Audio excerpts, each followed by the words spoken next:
Right, so welcome to our 12th and final webinar of 2025. I can't believe we've made it through the whole year. We decided last Christmas that we wanted to do monthly webinars to share the the breadth of the experience and the work that all the different members of the team are doing with our charity clients. And we thought these webinars were a great chance to kind of share some bits of that. We really want to add value to all of you working in the non-profit sector. And just before last Christmas, we developed our own training course, the Accelerator, which I will talk about a little bit at the end.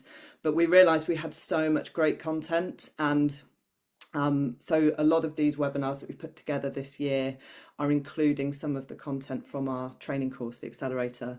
And if there's any that you wish you had been able to join in 2025 but weren't able to, most of the recordings are available on our website. So I'll drop you an email later today or tomorrow when we've got the recording from today, and I'll link to that. So if there's anything you want to catch up on, you can do. But as I said, yeah, the purpose of these webinars is to make sure that you all leave with something really valuable. It might be a new idea or a new tactic or something to take you into 2026. And we've had some great feedback from them, and I'm really excited about this topic today that Nina's going to talk about, because one of our most popular pieces of content was most popular charity content from 2024. And I think it's always really inspiring to see what other people are doing and what we can all learn from it. But I'll tell you a little bit about us. If you're not familiar with Social for Good, we're a social media agency that work with the good guys. It's all in our name and in our brand. We work mainly with charities and non-profits. We do also work with some purpose-driven brands that are all B Corp certified. We were also B Corp certified ourselves in the summer, which is really great. But basically, we align ourselves and only work with the people that are doing really good stuff in the world. So we're kind of on a mission to help charities and non-profits create a more powerful impact in the world through their work, and we can help them do that as much as we can with social. But we're also on a mission ultimately to try and make the social landscape a more positive place that benefits everybody. But we're a team, we're not even all in that photo now because we've grown quite a lot in the last year. So we're actually 13 people at the moment, and we're hiring for somebody else in January. And yeah, we are working with some incredible clients, from small kind of startup charities that we work with on a training basis through to much bigger brands, some of which Nina might end up talking about today. But yeah, we've realised we've learned so much about the charity sector over the last 5 years, and really stayed in touch with what's working and what's changing. So I think today will be really interesting for everybody here. I'm going to hand over to Nina now to introduce herself and take us through the webinar. But if anyone has any questions, I'll be keeping an eye on the chat in the meantime. But over to you, Nina. Thanks, Kerry. It's so nice to see a couple of familiar faces in the room as well. But yeah, my name is Nina, and I've spent the last nearly 5 years now working at Social for Good, which feels amazing because, as Kerry said, we work with the good guys. And in my role of managing and heading our strategy team, I usually get to bring the people who manage social and the people who have expectations of what social should be doing for the charity in the same room to have honest conversations about why are we on social, what's working, what's not, and how can we achieve the goals that we have for social, and usually on a tiny budget as well.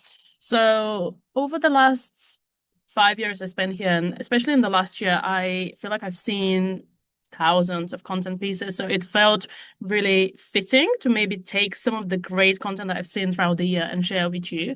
But I can't do that before really setting the scene of like, what's the landscape of social media right now? So this is going to be the first thing we're going to do together in the next few minutes. Then we're going to look into a couple of different frameworks and techniques that you can use if you were to create the recipe for the best content. Like, what do you need to be able to do that? And I'm going to walk you through a series of examples of content that we've come across from clients that we've worked with, as well as just content that we've come across and we've sent each other on Slack being like, oh my God, have you seen this? This is really good, to hopefully inspire you and give you a little bit of a buzz about the things that are possible in 2026. So we're going to wrap up with some quick wins that you can take into your strategy for next year. So To set the scenes, I really wanted to share something that I came across a few months ago, and it was published in Brand Watch's report, and it was about digital trends, digital marketing trends. And what you see here on this graph, it's essentially the increase in search volumes for dumb phones. Dumb phones are phones that have no touch screen, they don't have social media on them. And what you can see here is that in the last 2 years, it has just grown exponentially.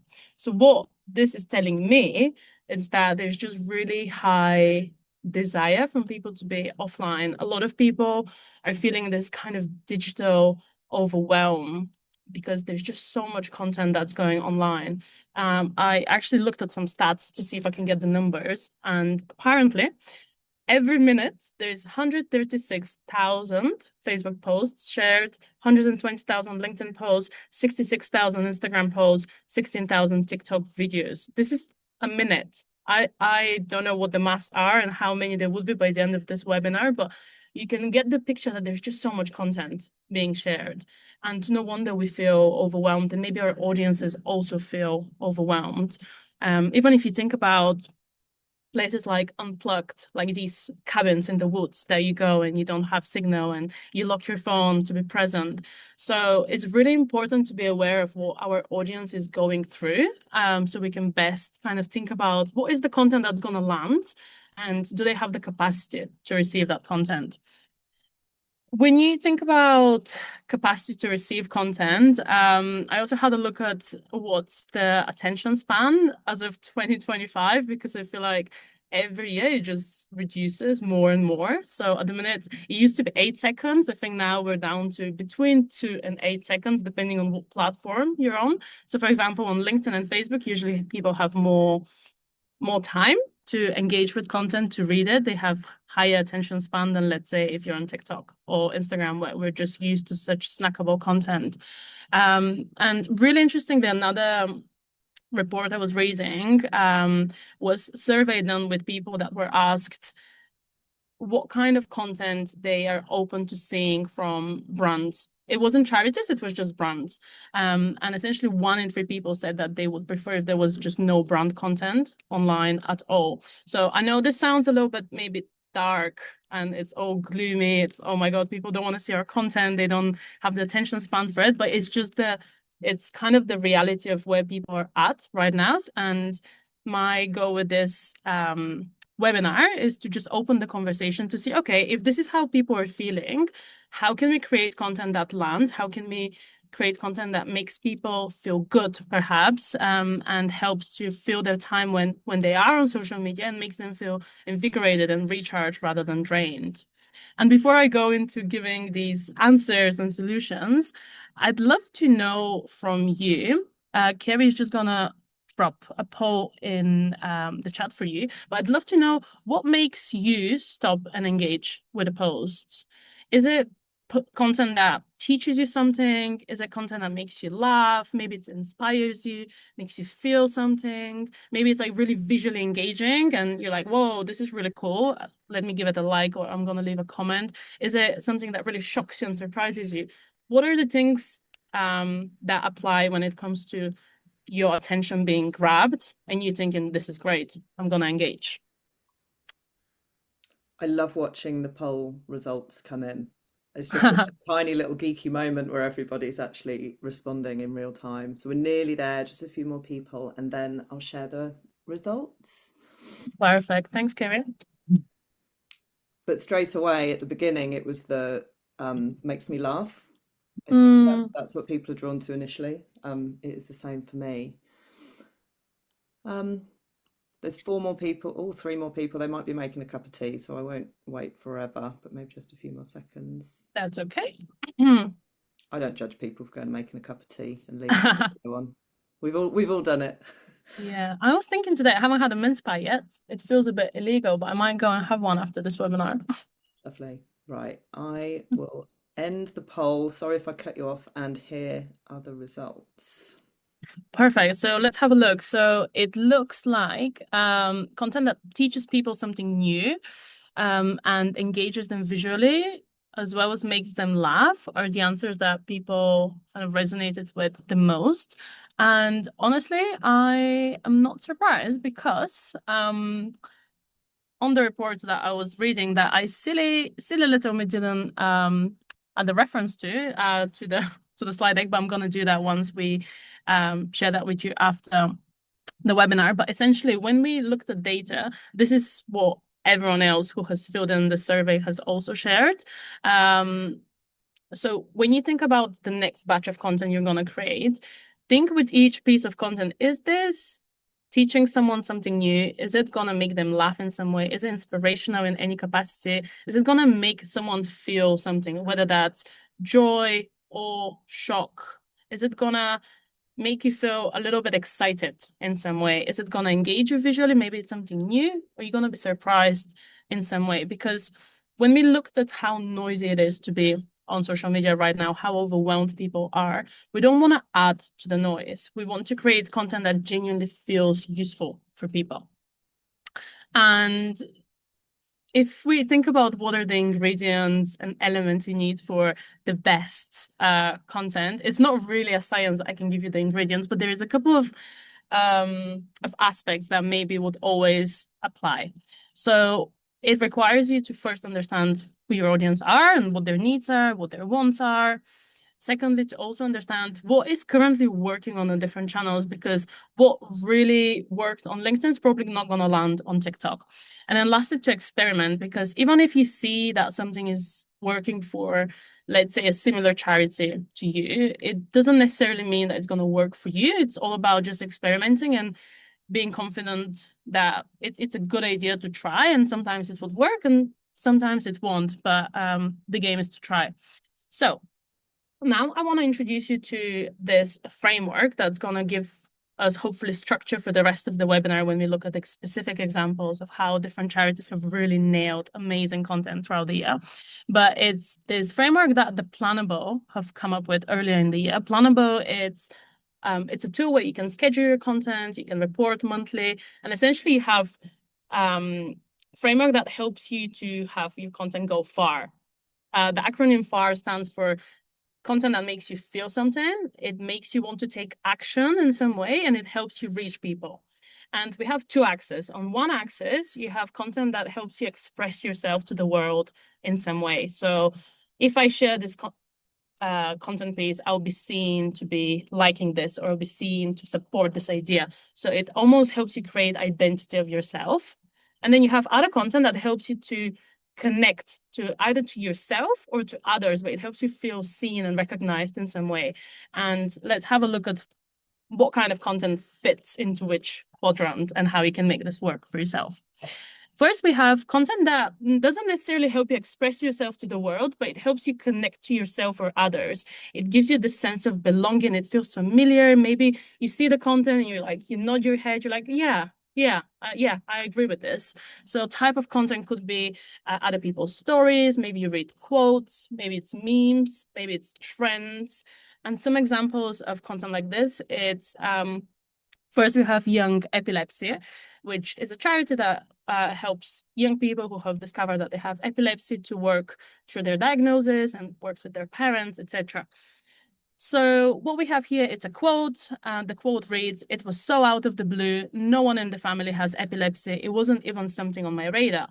And it's a quote that perhaps a lot of parents would say if they find that their child has epilepsy. And as we can see in the comments, you have a whole lot of people saying, I relate to this so much. Thank you for sharing. My daughter, my son, basically a lot of people sharing similar stories because they feel like they feel heard and seen in some way. So I thought that this was a really good example of content that helps you connect to others. And one implementation tip that you can take for next year is to think of when you share people's stories, is there a quote that really comes out that you can pick, and you can share maybe 2 to 5 words per line of the quote just to help keep it readable, and then left align whenever you can, just to again help people to read really easily from a graphic. Next, I love this content piece from Save Butterflies. And when the Traitors was launched 9 weeks ago, they made this carousel on Instagram where they basically compared Claudia Wickelman's outfits to different butterflies. And if you look at the comments of the post, you can even see marketing needs a pay rise. Love this. And you can see there's 17,000 likes on this post. So what's amazing about this content piece is that they have found something like I probably wouldn't have thought about connecting Claudia Wickelman with butterflies, but they have found a way to bring butterflies into the conversations, into the popular culture, into the things that people are watching and talking about. So I wonder, is there something in your content that you can think about that helps you to be part of this popular culture and kind of think outside of the box the way Save the Butterflies have done? Another content example that could help you to give this sense of belonging to people. It's content that invites participation in some way. And RSPB is an amazing example of a charity that does this quite easily. They have a lot of polls on their LinkedIn, if you check, and polls are just such an easy, underutilized way to connect with your audience. But for example, here they've asked important autumn poll. You can choose only one, acorns and their little hats, or conkers and their spiky jackets. And you can see 4,000 people have actually voted on this. 20 people have reposted it. You have a whole lot of comments, and this is just such easy way to drive participation in your content. So if currently you're not utilizing polls as much as you could be, like let's say on LinkedIn, I'd say this is something that is just really easy to do. And there's probably a lot of questions that you can ask. You can repurpose news articles from your website, maybe blogs as well. Maybe you can do a little bit of a trivia with when did the charity start, or maybe something around your causes or how many people you have helped, or it's just simple questions like this or that. Would you choose this or would you choose that? To really lower the bar to engagement and get more people to engage with you. One more type of content that I've loved seeing was from Freedom from Torture charity. And let me just play it. Okie doke. So it doesn't really play. So tech is against me today, but essentially what the TikTok says is probably needed a hug. Instead, I wrote an email to my MP about the new borders bill and why it's vital. They support people fleeing from war, torture, and persecution. And essentially what they've done with this content piece is they have used the trend, which was probably needed a hug, and they made it relevant to what they stand for. And I feel like with trends, sometimes it feels like, oh, like how do we jump on this trend? And you don't need to jump on all of the trends, but if you can find an angle to make something that is currently popular, let's say on TikTok or Instagram, relevant to the charity and make it relevant to what you do or what you stand for, then I think it would always land really well. Like we can see it's got 148 likes, and considering how many followers they had, I feel like this was really good performance on their end. And final example of how you can make trends relevant is we have BHF and the Wrapped trend. So when Spotify Wrapped is dropped every year, we can see a lot of organizations. And in the last couple of years, a lot of charities as well doing their Wrapped for the year, where they basically show the impact that they've had throughout the year. So we can see they've said how many people have been trained in CPR, how many defibrillators have been registered, etc., etc. So this is a really good example of how you can jump on the trend and really, at least in this case, really visually showcase your impact. So I love the Wrapped, and I hope that it just doesn't go away and charities can do that every year because it's just so impactful. We haven't done one for ourselves yet, but we're about to probably right before Christmas. And it's always just so exciting to take the time and appreciate everything you have achieved as a charity and share it on socials. So hopefully you've done this. Maybe let us know in the chat if you have taken part in charity Wrapped this year or in previous years. I'd love to know. Another part of the content that goes far framework, it's content that resonates with people. So this will be content that helps people to connect to themselves and others, but also helps you express yourself to the world.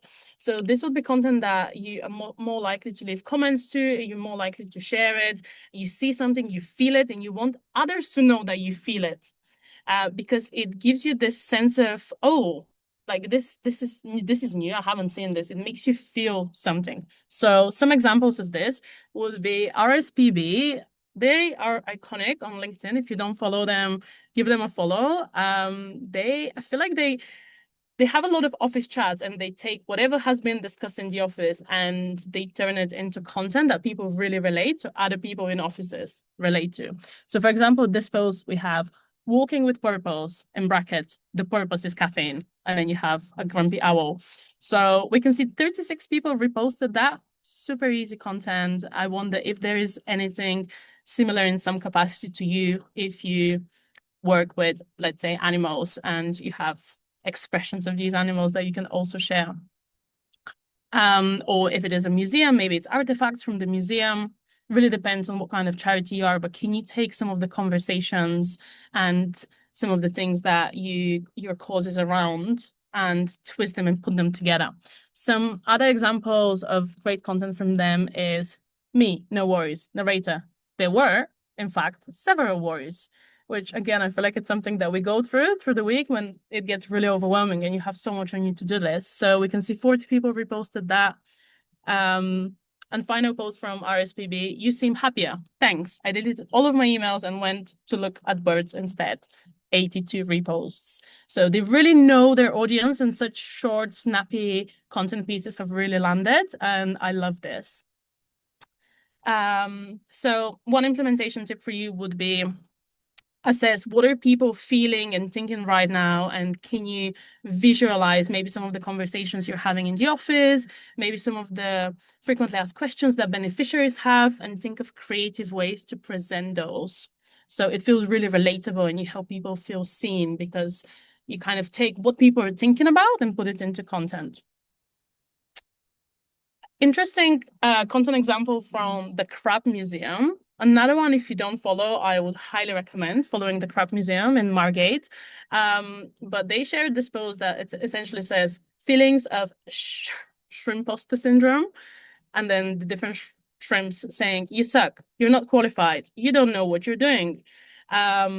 Spoiler alert, you actually rule, we love you, and so do your mates. So they have absolutely nailed the language of who I imagine is their audience, or maybe it's just the young audience that follows them on Instagram. But you can see that they've been really experiential with their content. Another example from them is the road to fascism is paved with people telling crab museums to stay in their lane. So if with the previous post you felt like, oh, why are crabs giving motivational speeches and quotes? Then it's interesting because they have made a post about this, and it has actually gathered 25,000 likes, with people really loving that they're actually expanding. They're not just giving you random facts about crabs, but they're using pictures of crabs to maybe bring important messaging for society and humanity into them. They've said museums are the place for societies and cultures to explore, exchange, and talk about ideas.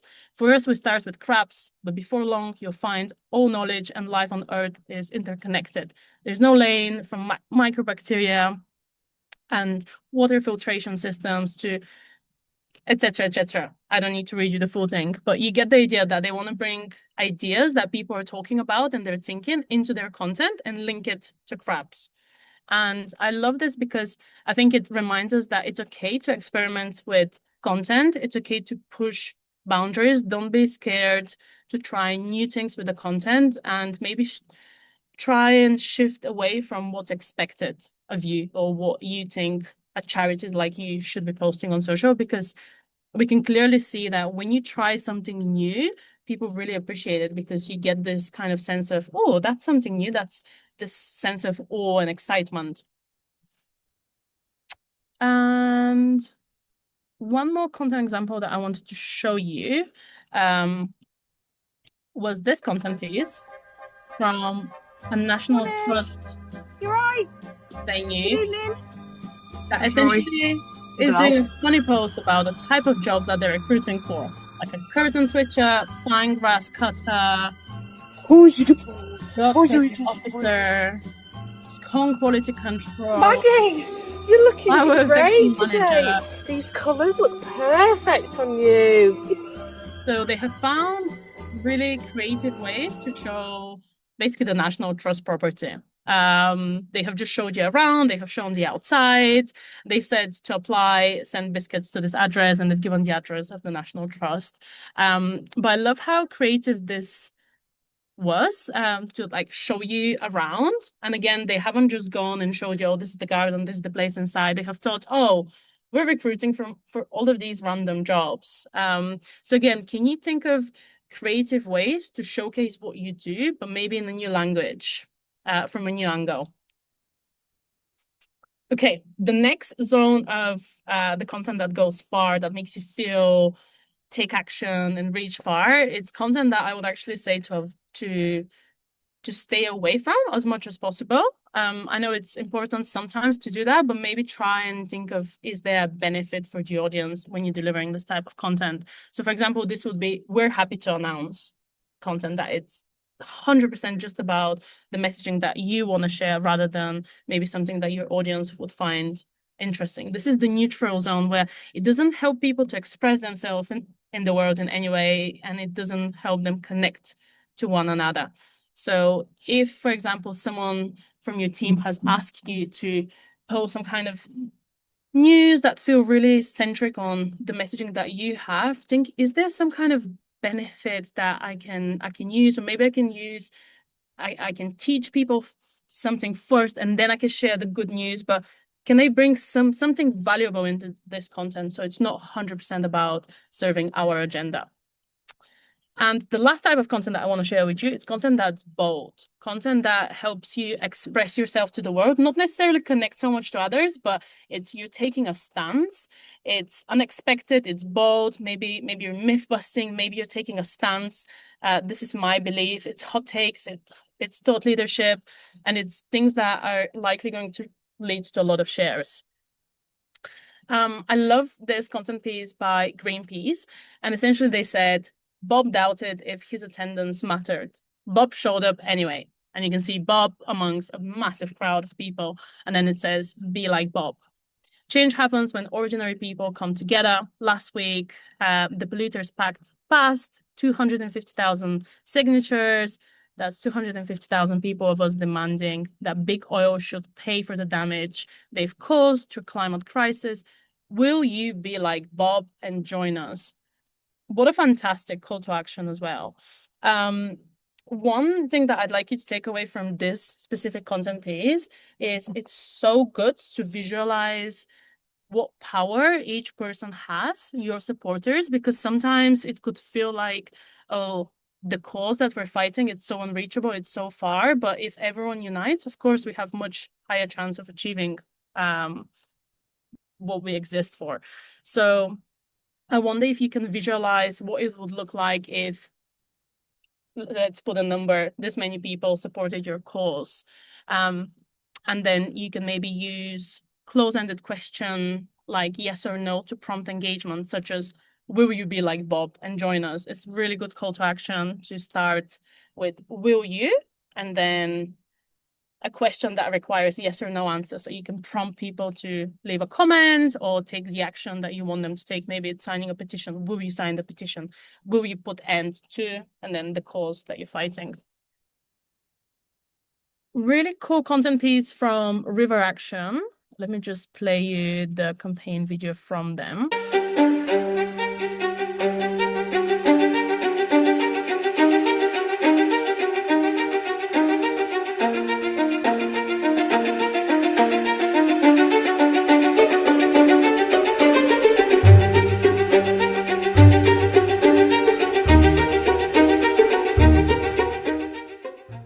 So they have essentially used Nando's font and kind of personality, and they said when it comes to river pollution, we're winging it, and they have kind of made it look like it's Nando's ads. And then they've said it's time to stop your chicken from killing our rivers. It's a super powerful campaign. It had a lot of shares. So it's really bold and they're really calling out Nando's. So I thought that this was really inspiring, and hopefully it gives us some inspiration of the different ways that maybe we can call out the organizations and communities that maybe we're fighting against. Another really interesting content example was from Bishopsgate. I'm going to play you just the beginning of it, and then I'm going to chat about it a little bit. This book is that it almost caused an international diplomatic incident. Hello, my name's Francesca. I'm the Chief Executive and Artistic Director at Bishopsgate Institute. I've been here since 2012. So, this may look like a fairly boring leather-bound book, but it is the minute book of the Working Men's Association, which is the first... Okay, so what we saw on this video is essentially Francesca, who is the CEO and Artistic Director of Bishopsgate Institute, which is a place that has a lot of archives from history, essentially sharing the Working Men's Association book, where you can see a lot of minutes from all of the meetings that they've had between certain historic periods. And I love the way it started with a bit of a clickbait. It kind of told us that, oh, this has separated, this has caused so much trouble in history. And yeah, it was really good to capture attention. But the lesson that I wanted to share, I was thinking, okay, we have Francesca, who is CEO on this content piece, and maybe Francesca feels comfortable being in front of the camera. What about the people in the charity that may not feel comfortable to be in front of camera, but they're the experts on a topic that they can speak about? And something that we found when working with charities to work quite well, if you're filming someone from your team, but they feel a little bit nervous to be in front of the camera, something that you can do is you can take your phone when you're filming them, and you can kind of, I was just looking for my phone, but I don't have it. Let's say this is my phone, and you can kind of put it next to your face. So when they speak about a topic that they're experts in, your phone is here and you're filming them. So it's not in front of their eyes. And when they speak to your eyes, but with the video camera, it looks like they're speaking to the phone. So I feel like this is really quick win, and something that I hope that you can use internally when you're filming content to just help more team members to feel comfortable being in content, because I feel like a lot of you have so many experts in the room that just kind of get stage fright when it comes to filming content for social. So hopefully this is something that can help you to get more people on board. Okay, so we're just about to wrap up, but when you think of content that's really great, we have developed something called the content trifecta, and it's something that we dive deeper in the accelerator. But essentially, there's 3 key elements / ingredients that you need to make content really good and really land. It needs to meet the needs of your audience. It needs to meet the needs of your organization, and it needs to be optimized for the channels that you're posting it on. As we've seen on all of the examples that we went through. And if I have to summarize maybe the 5 key wins or recommendations that I'd like you to take forward in your 2026 strategy, is be intentional with your content. Don't add to the noise. We've seen how much content is shared daily, weekly, every minute. If someone has made the maths of how much content was shared throughout this webinar, let me know, but it is a lot. So think twice when you share content. Don't just post 5 pieces of content because this is what our content calendar says. Does this content make people feel something? Does it make them feel seen? Does it give them some kind of shock or awe? Does it teach them something? Think about the reasons why you said you engage with content, and think, is this content gonna make you stop and engage? If the answer is no, then maybe rethink, repackage, and redeliver in some way. If you're jumping on trends, think how you can make them relevant to the organization and how you can make it really deliver what you stand for. Be experimental. What's the word? Experimental. Let's say that's the word. With content, don't be scared to push the boundaries of what you should or shouldn't do with content. Remember the crab museum and how they made crabs really fun and they brought them into popular culture. And speaking of popular culture, think of the different ways that you can bring what people are thinking about, talking about into your content and kind of really direct the conversations around it to keep everything relevant. And when it comes to engagement, again, think how overwhelmed people are, the attention span that they have, and think what are the easy ways someone can engage with this content. Can I use a poll? Are there any other low bar engagement mechanisms that I can use? Like, for example, I ask people to leave a certain type of emoji if they agree or if they resonate, or maybe you ask them, are you team A or team B? So you give them close-ended questions so they can easily engage. But I'm gonna hand over to Kerry that can tell you a little bit more about how we dive deeper into content before we go into a Q&A at the end. Cool, thanks Nina. I've just made a note to be more Crab Museum in 2026. That's my takeaway. Really good examples, and like Nina said, some of the things that she talked about are from our training program, the Accelerator. So I'm just going to briefly tell you a little bit more in case you're interested. I know we have a couple of people here who are already signed up for January, which is amazing, but content is one of the biggest modules in the Accelerator because it's one of the biggest things that you all have to deal with in your roles. And there are 4 topics that we go into the most, and those are our live modules. So basically the Accelerator is a 2-month training program, 4 live calls, 9 pre-recorded modules, and then every other week for the whole of 2026, the brilliant Nina here is doing a community call where people can just join. It's like an Ask Me Anything session. So imagine if you had 45 minutes just to kind of brainstorm ideas or ask questions with an expert. That's what we're hoping is going to be really helpful alongside the training content. And then there's a one-to-one deep dive at the end, loads of templates. So the content trifecta is just one example of the many kind of frameworks, tools, resources that we've created over the years. One thing that we're really proud of with this program is that we built it with charities. So we chatted to hundreds of charity social media managers. We did surveys. So it was really co-designed by people like you. So we know it's really fit for purpose. You can be assured that my dog Pablo is not one of the trainers. He just snuck into the photo and he's asleep next to me now. But it's myself, Nina, Lucy, and actually Callum's being replaced by Rosie to do the ads bit. But you've got 4 different people within our team kind of bringing our expertise. So the next group, if anyone's interested to kick off 2026 with some kind of new training, some development and a new strategy, the next group starts on the 13th of January. In the follow-up email, I'll send a brochure across in case it's something that you want to get involved in. But if it's not for you, like, please do keep joining us next year. We're going to carry on doing these webinars to share our kind of insights with you all. But that's it from us. So we've got 5 minutes or so left, and Nina and I can stay a little bit longer if anyone has any questions. So whilst you're having a think, there were some earlier on, Nina. So we had, what's the best way of keeping on top of current social media trends other than spending hours and hours on social? And somebody did reply with a really good example of a webpage called Envato that has some, but of course there is always, that's a really great idea, but sometimes there is a bit of delay and some of these trends need kind of jumping on quickly, don't they, if you're going to get involved.